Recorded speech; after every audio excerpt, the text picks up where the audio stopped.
Good morning, everyone. I'm Hamid Hajian from Zebel. Have you guys seen the movie Catch Me If You Can? It was one of my favorites. Tom Hanks played the FBI agent chasing the con artist, played by Leonardo DiCaprio. What does that have to do with pre-con? Well, in pre-con, the hardest things to catch are not con artists. They are scope gaps, spreadsheet errors, those kind of numbers hiding inside our estimates. And the scary part is sometimes we don't catch those problems until it's too late, and they cost us millions of dollars. I had one of those moments about 10 years ago when I was a pre-con manager. Like many of you guys, I was living in spreadsheets, and one spreadsheet problem caused a $9 million problem in our estimate. And that experience changed how I think of pre-con forever. Today, I want to share that story with you, show you where those hidden risks come from, and walk you through a better way to build faster estimates with fewer misses. So when I was a pre-con manager at a large GC, I used to receive these kinds of napkin sketches from developers all the time. Here's a napkin sketch with a little description of the project. Can you give me a quick estimate? Don't worry about it. I'm not going to hold you to it. Just give me a quick number. You know what I'm talking about. One of those projects, we put together a spreadsheet, sent it out. The client comes back like 2 months later with updated drawings. Now they have a little bit more information. Ask for repricing. We went through our standard process of copying and pasting and praying, keeping our fingers crossed that nothing is going to break in our spreadsheets and the templates. And we updated the budget, but there was a problem. When the new budget came out, it was way higher than the old one, like really higher. So we were just scratching our head, wondering what happened between the two projects. And so we did what estimators do best, detective work. We dig through the numbers and we find the problem. It turns out that we had carried $0 for plumbing in the original estimate we sent out. 0. And turns out plumbing costs usually more than 0 in any project. So somewhere in the spreadsheet, a formula had broken, and that caused the plumbing cost to go down to 0, and we completely missed it. Luckily, the project never got built. It just got shelved, and it just didn't turn into a pre-con disaster. This was one of those projects that we were so happy that the owner didn't move forward with it. But I remember we had to go through a lot of shuffling numbers around to present the updated numbers, because the moment you present it, what happened? But I remember that day very clearly, because it taught me a big lesson about estimating, that the most expensive number in your budget is the one you miss, not the one with the biggest value. Is the one that you miss. How many of you have had a moment like that in your career?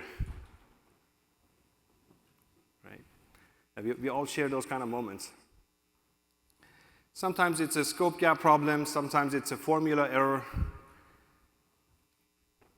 But when those numbers slip through, they don't just create a mistake, they kill your margin when that estimate turns into an actual construction project.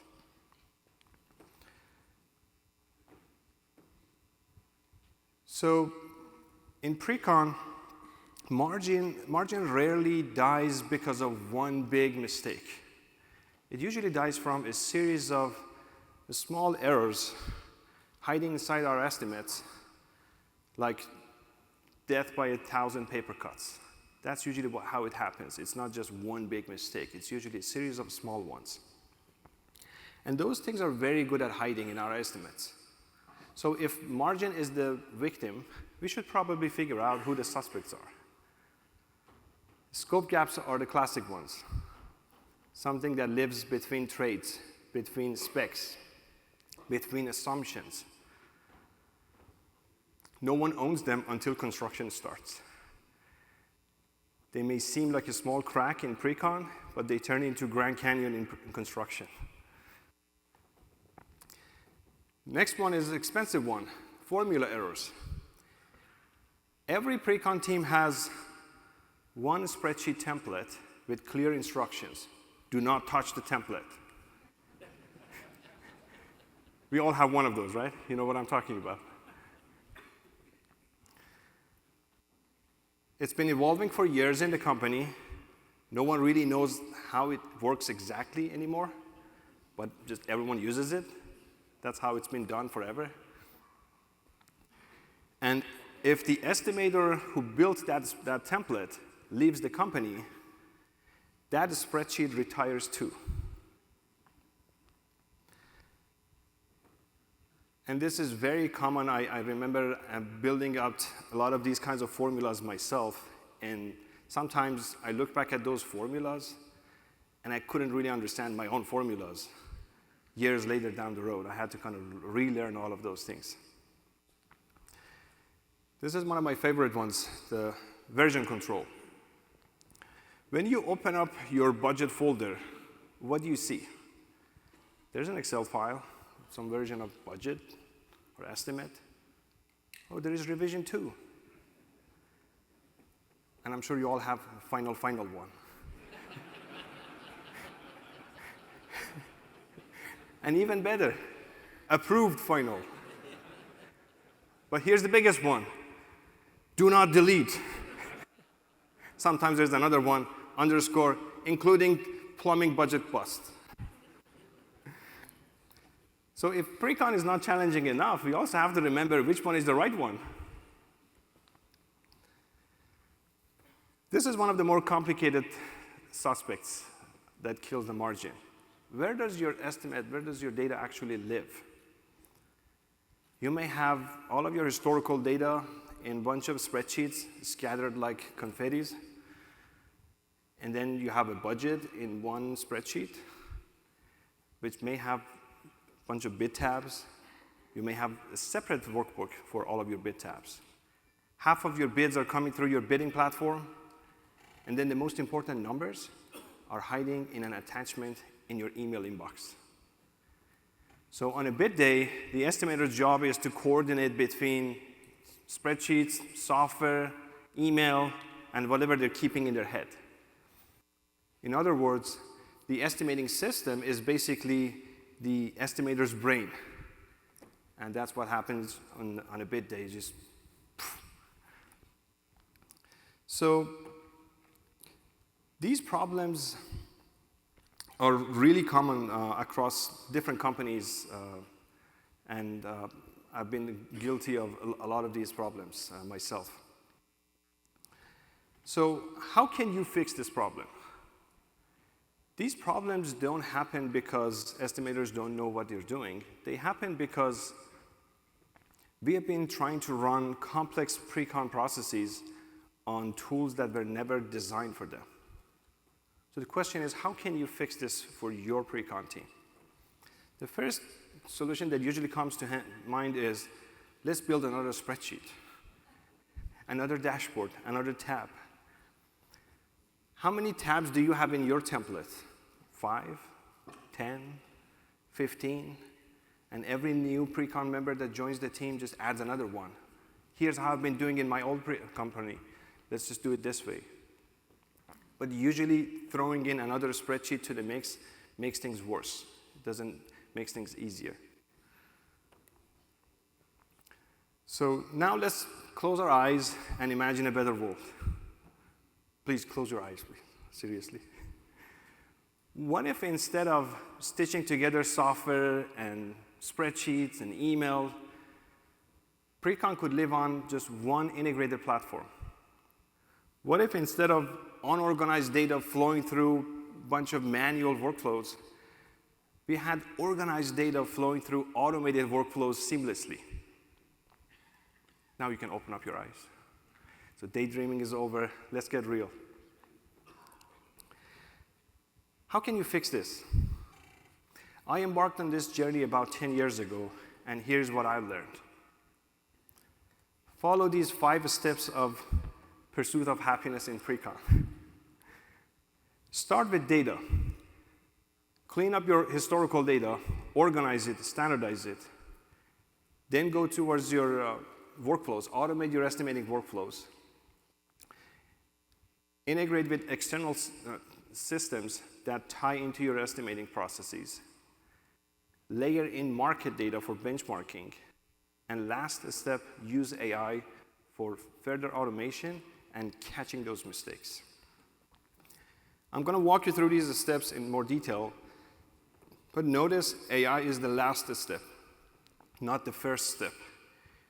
If you build up the foundation before you start using AI, you get to leverage it a lot better, a lot more than just throwing some bunch of dirty data and unorganized and manual workflows into ChatGPT and say, solve all of my problems. It will spit out something. It will convince you this is the best way. And it will convince you you're the best Precon manager in the world of thinking of that. It's designed to say that. But it's important to follow these steps before you even start using AI. Let's start with the first one. Every company has an incredibly valuable historical data. You're sitting on basically gold mine, but most of the times it's just not organized, not cleaned up. You need to clean up your historical data, organize it and standardize it. What kind of data? When I say historical data, what should you collect for your historical projects? 3 things. 1, what we call design data, the physical attributes of the projects. Obviously, what was the name of the project? Where was it? What year it was built? What was the acreage of the site? How big was it? Then cost data, the actual dollar values. And the 3rd one, all of the supporting documents, the specs, drawings. Do not collect unit costs. That's a waste of your time. If you just follow, here's the cost of drywall we had in this project per square foot, and keep that as your historical data, and keep it as a cost catalog, it's a waste of time. Every 6 months, you have to update that. And you're going to end up hiring an intern to just update that. And that intern is going to bug you forever. What's the current number now? Don't do that. Just track the quantities and the absolute dollar values. What you need to track is the escalation rates. And then just automatically calculate the current rate based on the historical data. And organize all of that in just one historical database. Step 2, automate your estimating workflows. Start with standardizing it first. What does that mean? Come up with a standardized work breakdown structure so that when I look at 5 of your past projects and put them side by side, I see the same list of cost codes. I see the same breakdown, not just different formats throughout different projects. And make sure you have data continuity in that estimating workflow that covers from conceptual to detail. Not one spreadsheet for your conceptual estimates, another one for your bid day. It should be one connected system. Next step, integrate with your external tools, whether it's your construction financials, your takeoff, or any bidding platform you may be using. It's a good idea to integrate with those kind of systems instead of doing 100 copying and pasting every single time for every single budget. And step number 4, bring in market data so that you can see how competitive your pricing is. Wouldn't you want to know how competitive your costs are with respect to market? Try to collect that information, external data, not just your own internal data. And the last step is leveraging AI oversight to catch those errors and mistakes. Once you build up that foundation, now you're standing on solid foundation. Now you can use AI the best, the most, because now you have organized data, organized estimates, and AI can catch a lot of those mistakes for you. And I'm going to show you some examples of it in the next few slides.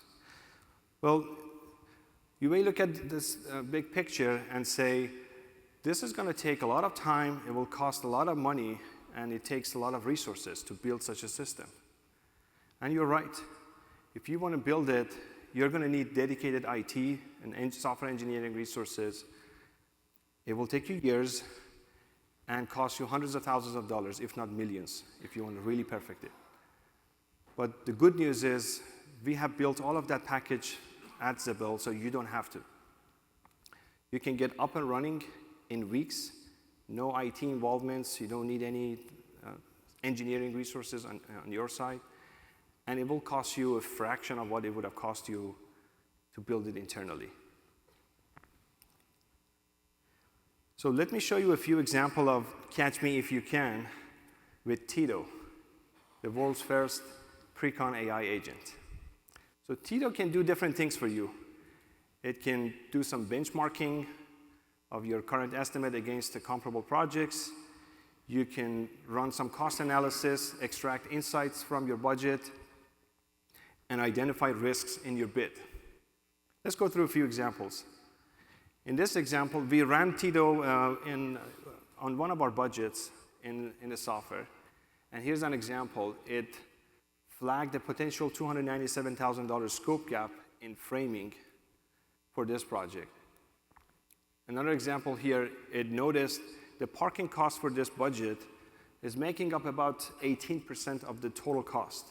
And it compared it against similar projects, the cost of parking was 10%. It's flagging it to you to see, is this okay? Was this a mistake? Did someone fat-fingered an extra zero here? Or is that intentional? Is that okay?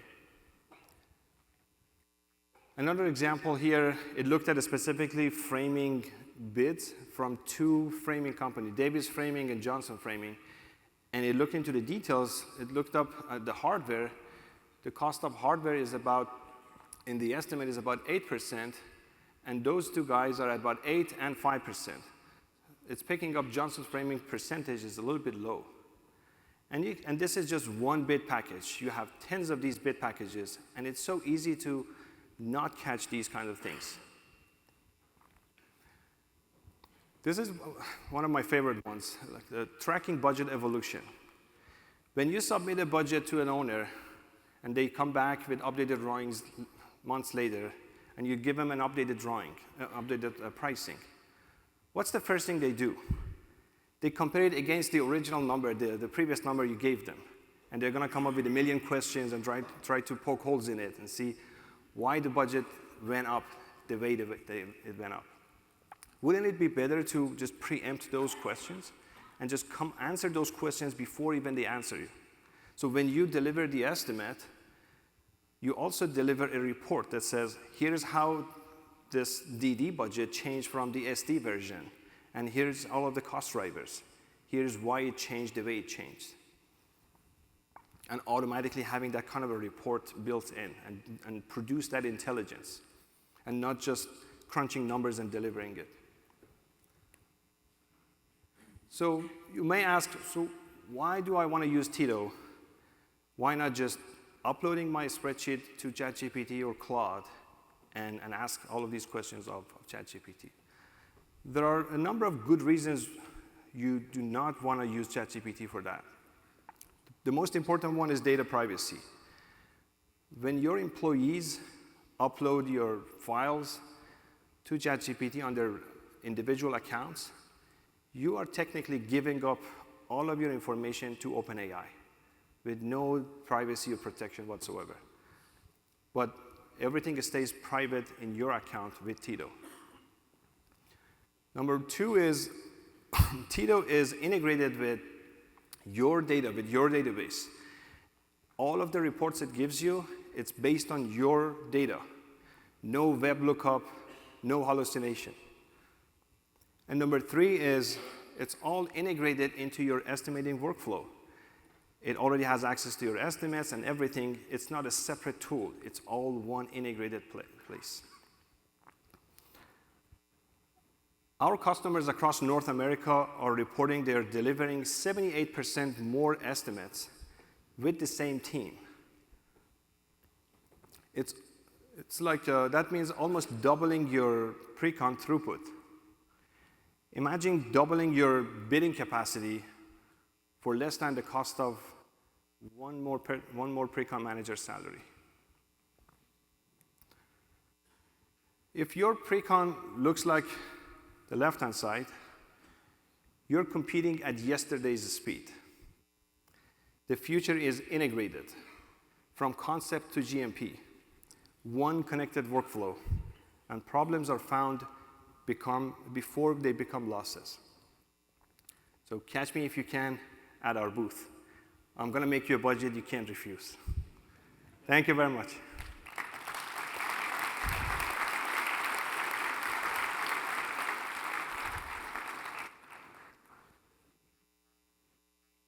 Do we have any time for questions? Yeah. So we should be using Slido to submit your questions. Take a moment to do that. Well presented. Thank you. Yeah. That information is like Peter Pan, I believe. And spreadsheets. Sometimes I have to take Dramamine to get through some of the people's stuff because it's all over. Any questions? Looks like we got one. How does Zebel handle self-performed work estimates? It does not. It's not built for self-performing. It's specifically built for non-self-performing GCs and also developers. What has been your biggest challenge while creating Zebel? What has been the biggest challenge while creating Zebel? There's been no shortage of challenges. So when I first started Zebel, I thought I got this because I was pre-con manager for years. I even built a prototype of it in spreadsheets, a very fancy one. And I thought I knew exactly what to build. But when you start building the software, you start noticing building a software is not like you tell the computer, add a button here and just tell it what to do when I push it. It was a lot more challenging than what I expected. But the biggest challenge continues to be not technical, really. It's more like a mindset. That's why because we come from pre-con background, we take the time, we have the patience to work with clients who want to just test things out, see how they can use new technology, and I understand sometimes it takes years for people to build up the conviction to let go of the old spreadsheets and pick up a new technology. That remains to be the biggest challenge. We're warming up. We've got some flowing in here now. When you reference comparing two other companies, it is pulling from your other users. By using your software, are we developing the model using our inputs? We are using other users' data, but the second question, no. We are not using your customers' data to train any models. The individual user's data stays private and anonymized. What product do we integrate with? We are integrated with Procore, Building Connected, and Toggle AI. How does Zebel build the database? Where does the information come from? A great question. So we jokingly tell the clients, send us the junk drawer. We will do all of the cleanup work. We will do all of the heavy lifting, clean up your database, and build it for you. What we typically do is we ask to send us the spreadsheet template that you are using currently. We try to maintain the same lingo, the same terminologies to keep it as familiar as possible. But our team handles all of the heavy lifting of building up that database for you. More coming. How does the software determine scope gaps? Is it able to parse through proposal clarifications and exclusions? I started with the second question. We haven't done that second part yet. That's an active project we're working on. But in terms of scope gaps, It primarily looks at the composition of the budget. For example, if you see like drywall typically takes up 5% of your budget, plus minus 0.5% or 1%, and then you see one budget you just built and drywall is coming up at like 2-3%, that's a red flag. It uses techniques like that to come up with those things. Does Zebel start at the last step? Or do you help with data cleanup, et cetera? We do help with data cleanup. We take all of the historical data you have in the raw format. Typically, people send us their past Excel files. We have also received scanned copies of pay applications. And we handle them all. Okay, we got 3 more, and then we'll unfortunately have to move on. One of 3. Many AI agent developers promise similar outcomes. With the overflow of new options, what should builders consider between agent platforms and differentiators? Great question. We have built some AI agents that are built into the platform, but the more exciting feature that we have built is what we call the custom agent. The platform allows you to build your own custom agent. You prompt it, you train it, you tell it what's important and how to think, and that becomes your agent. It's not my agent, it's not our company's agent, it becomes yours. And the best agent is the one that you built, not anyone else, not any other company. Okay, 2 left. You mentioned checking with markets, bench comparison. What are the sources you use for market comparison? The sources are all our other customers. It's a growing database reflective of our customer base. Anytime any of our customers uploads a new historical data or just creates a new estimate, it becomes part of that global collective market database if they opt into it. It's a voluntary program. We don't even charge anything extra for it. It's a give and take model. Opt into it and contribute your data, you will have access to it. Nice. Can you compare new estimates to old jobs directly in one budget view? I'm not sure what that means, like creating one. What was that?